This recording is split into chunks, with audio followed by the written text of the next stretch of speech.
Hello everyone, welcome to our YouTube channel everyday life.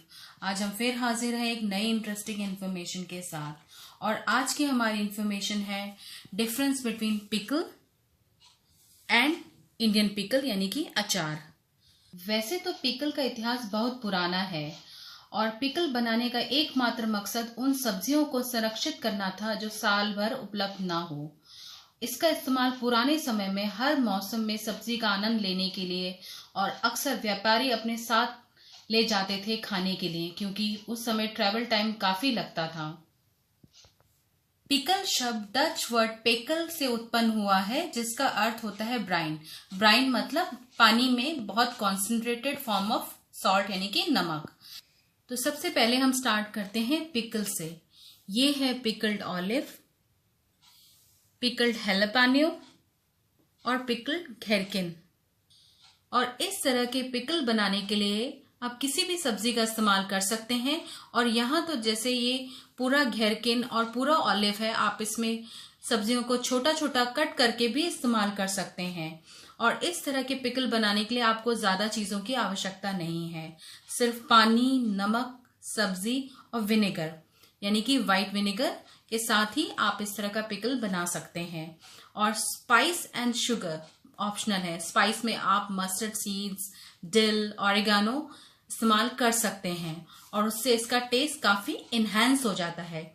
इस तरह का पिकल बनाने के लिए आपको इस तरह सारी चीजें कंबाइन करके आपको 3 वीक या उससे लंबे समय तक के लिए रख देना है, जब तक ये सब्जियां गल ना जाए। और फिर आप इसका आनंद लीजिए। आप इसको ऐसे भी खा सकते हैं, आप इसको सैंडविच या सैलेड में डाल के खाइए, या फिर पिज्जा टॉपिंग में भी डाल सकते हैं। और इस तरह की पिकल सेहत के लिए काफी अच्छे माने जाते हैं, क्योंकि इसमें फर्मेंटेशन की वजह से यानी कि जो बैक्टीरिया कल्चर हो जाते हैं उसकी वजह से विटामिन बी कॉम्प्लेक्स काफी अच्छी मात्रा में आ जाता है। और ये विटामिन बी कॉम्प्लेक्स और फर्मेंटेशन आपके गट फ्लोरा यानी कि आपके डाइजेशन में काफी हेल्प करता है। परंतु यदि आपको हाई बीपी की प्रॉब्लम हो या आप लो सोडियम डाइट ले रहे हो तो आपको इसका इस्तेमाल नहीं करना चाहिए, क्योंकि इसमें सोडियम का कंटेंट थोड़ा ज्यादा होता है। और इस तरह के पिकल का कल्चर लगभग हर कंट्रीज का है। इनफैक्ट वेस्ट में तो ये बहुत ही ज्यादा कॉमन है, मगर जापान, कोरिया, मलेशिया, थाईलैंड आदि देशों में भी इस तरह के पिकल इस्तेमाल किए जाते हैं। इनफैक्ट हमारे भारत में भी सिरके में कुछ पिकल बनाने का कल्चर उत्तर प्रदेश में, और या फिर हम कॉमन जो रेस्टोरेंट में देखते हैं पिकल सिरके वाले प्याज, वो भी कुछ हद तक इसी तरह के पिकल हैं। आज का हमारा दूसरा अचार है इंडियन पिकल यानी कि अचार। ये है कैर सांगरी का अचार और ये है ड्राई नींबू का अचार। और इंडियन पिकल भारतीय उपमहाद्वीप की परंपरा का हिस्सा रहा है, जिसमें आपको पूरा भारतवर्ष, पाकिस्तान और बांग्लादेश शामिल हैं। और इस तरह के अचार हर स्टेट में, हर रीजन में लोग अपने ट्रेडिशन के हिसाब से बनाते हैं, परंतु इसमें कुछ चीजें बहुत कॉमन है।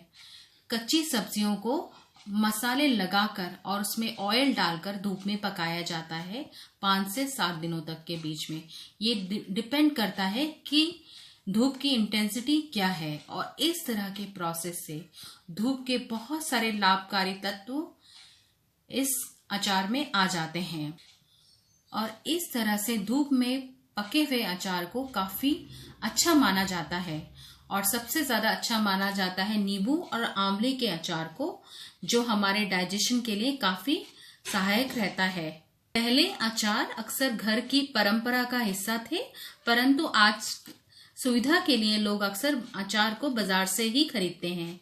परंतु बाजार से बने अचार में काफी प्रिजर्वेटिव होते हैं, जिसको हम सेहत की दृष्टि से उतना अच्छा नहीं मान सकते हैं। इसलिए आप अचार को जब भी खाएं उसको एज अ टेस्ट इनहेंसर की तरह खाएं, और बहुत अधिक मात्रा में अचार का कंजम्पशन भी ठीक नहीं है। ये दोनों ही टाइप के पिकल, ये वाले पिकल और ये वाले पिकल मार्केट में इजीली अवेलेबल है।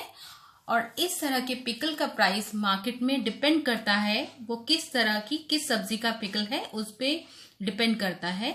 और वैसे इनका प्राइस 400 ग्राम के बॉटल का प्राइस अराउंड 120 से स्टार्ट हो जाता है, जबकि इस तरह के पिकल का प्राइस 400 ग्राम का 80 और 90 रुपए से स्टार्ट हो जाता है। वैसे आप इसको बाजार से भी खरीद के खा सकते हैं, पर मैं आपको सजेस्ट करूंगी आप इस तरह के पिकल को यदि घर में बना के खाएंगे तो सेहत का भी मजा ले पाएंगे। एंड आई होप हमारी आज की information on pickle and Indian pickle आपकी एवरीडे लाइफ में यूजफुल रहेगी। Thanks for watching and keep enjoying our everyday life.